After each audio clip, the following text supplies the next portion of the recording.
एक मित्र ने पूछा है कि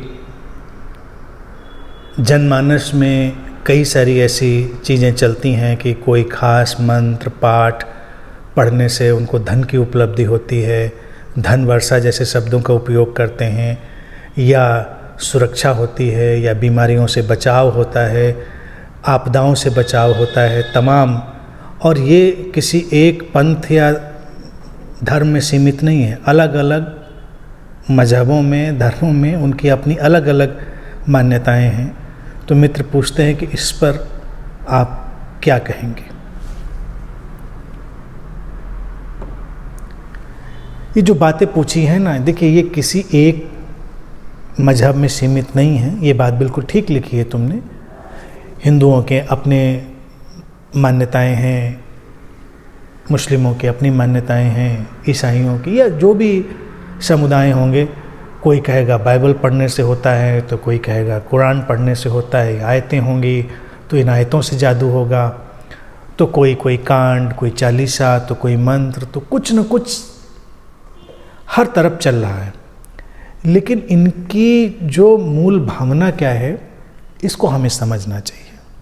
देखिए, सीधी सटीक बात इसमें समझी जाए कि जो मंत्र या जो प्रार्थनाएं होती हैं उनमें कुछ अर्थ डाले गए होते हैं जो हमारे लिए सुझाव का काम करते हैं।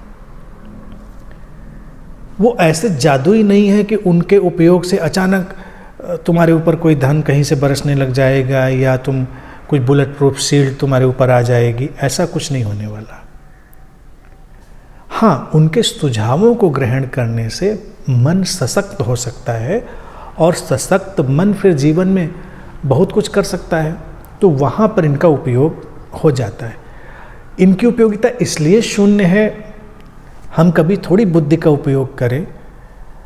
अगर कुछ खास मंत्रों, आयतों, प्रार्थनाओं से धनवर्षा होती हो तो किसी भी देश में एक जो फाइनेंस डिपार्टमेंट है वहाँ पर ऐसे मंत्र का उपयोग करने वाले लोगों को हम भर्ती ही कर लें।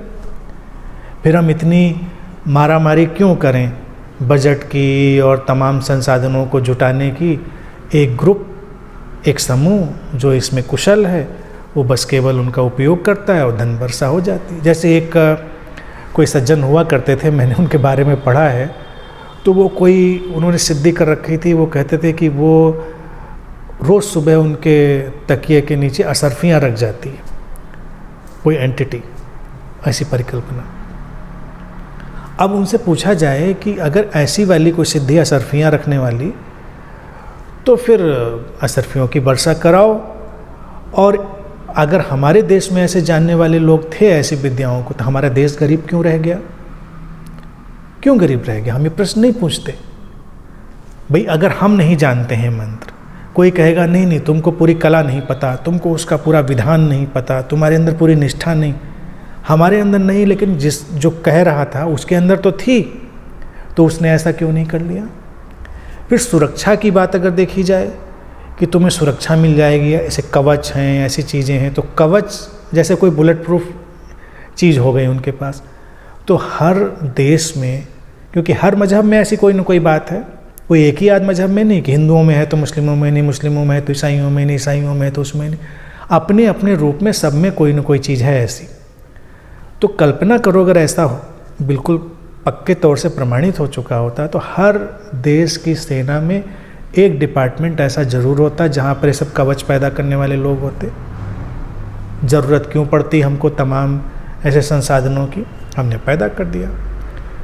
बीमारी ठीक करने वाले अगर ये सारे उपाय हैं, तो हर हॉस्पिटल में हम एक ऐसा डिपार्टमेंट बनाते जहाँ पर उपयोग होता पूरी तरह से।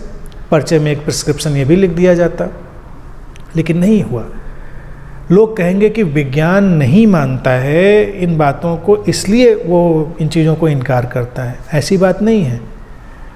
विज्ञान जिसको हम कहते हैं वो मनुष्यता की विवेकवादी समझ का विकास है, और विज्ञान में हमेशा उपयोग करने की बड़ी स्वार्थी वृत्ति होती है, एक सेल्फिश टेंडेंसी होती है। अगर कहीं भी कोई उपयोगिता वाली चीज़ दिख जाएगी विज्ञान को, तो उसको उपयोग करेगा ही, उसको उपयोग किए बिना नहीं मानेगा। उसको कोई विचारधारा का टकराव नहीं है, उसको तो उपयोग करना है। अगर मान लो उसको पता ही चल जाए कि इस मंत्र, इस आयत, इस प्रार्थना से कुछ ऐसी खास चीज़ होती है, तो उसका कितना खर्चा बच जाएगा, तमाम चीज़ों के खर्चे बच सकते हैं, उसका उपयोग कर लेंगे। अब चूँकि ऐसा कभी भी पूरी तरह सिद्ध नहीं हुआ, तो इसीलिए विज्ञान में उनकी स्वीकार्यता नहीं। ये तो कॉमन सेंस है, कॉमन सेंस है। लेकिन कोई पूछे क्या इनको हम पूरी तरह इनकार करें, तो मेरा कहना है कि नहीं, थोड़ी संवेदना से काम करें। ये जितनी भी चीज़ें हैं इनके मानसिक परिणाम हैं। मानसिक परिणाम से तुम थोड़ी देर के लिए अपने अंदर स्थिर होते हो, अपने अंदर शक्ति पाते हो, वो उचित है। उसको किसी अंधविश्वास, सुपरस्टिशन में बदलना उचित नहीं है। लेकिन मान लो तुम कोई मंत्र पढ़ते हो और तुम अभी कमज़ोर अनुभव कर रहे थे और उसके सुझाव तुम्हारे ऊपर असर डालते हैं, तुम थोड़ा अच्छा अनुभव करने लगते हो, तो ठीक है। अगर तुम अच्छा अनुभव करते हो तो फिर तुम स्वस्थ भी हो सकते हो, और अच्छा अनुभव करते हो तो तुम अच्छे प्रयास भी कर सकते हो, कि तुम्हारे जीवन में सफलता भी आ सकती। लेकिन अगर किसी मैजिकल फार्मूले की कोई बात करता है तो वो बिल्कुल निराधार है, उसका कोई उपयोग नहीं है। भारत में अच्छा लोग इन बातों पे बहुत अटकते हैं, फिर वो कहेंगे कि वो बाबा जी ऐसा जानते हैं। फिर बाबा जी चंदा भी लेते हैं, डोनेशन भी लेते हैं, वो सब भी लेते हैं। उनको ज़रूरत क्या, वो तो ऐसे ही सोना बरसा लें, सरफियाँ बरसा लें, वो तो नहीं करते, उनको वो चाहिए। और इंसान जो अनुयायी होता है वो ये नहीं कॉमन सेंस लगाता है कि भाई अगर इतना ही आसान होता है तो इन्होंने क्यों नहीं कर लिया। हमको बात के सार को समझने की कोशिश करनी है। देखिए, जिन लोगों ने ऐसी बातें प्रस्ताव करी होंगी, हमारे सामने रखी होंगी, उनके इंटेंशन ठीक हो सकते हैं, उनके इरादे नेक हो सकते हैं। क्योंकि कभी कभी मनुष्य ऐसी उलझन में रहा होगा तो उनको जो उपाय लगा होगा उसको आगे चलाने के लिए उन्होंने उसको उपयोग में ले लिया, वहाँ तक बात ठीक है। आज के इस विकसित समय में जब हमारी समझ, हमारा विज्ञान सब कुछ विकसित हो चुका है, तो हमको उस सारी व्यवस्था के पीछे के मनोविज्ञान को भी समझना चाहिए। ये केवल मनोवैज्ञानिक मसले हैं और कुछ नहीं है। कितने भी ये मंत्र, चालीसा, पाठ, कांड, आयत, प्रार्थनाएं हों, इनके मनोवैज्ञानिक लाभ हो सकते हैं, उपयोग हो सकते हैं। लेकिन इससे इतर अगर कोई कल्पना करता है कोई उपयोग होता है तो वो बिल्कुल भी नहीं होता है, निराधार है। जरा सा भी अपनी सामान्य समझ का कोई उपयोग करेगा तो उसको साफ साफ चीज़ दिखाई दे जाएगी। लेकिन उनके मानसिक सहयोग से इनकार नहीं किया जा सकता।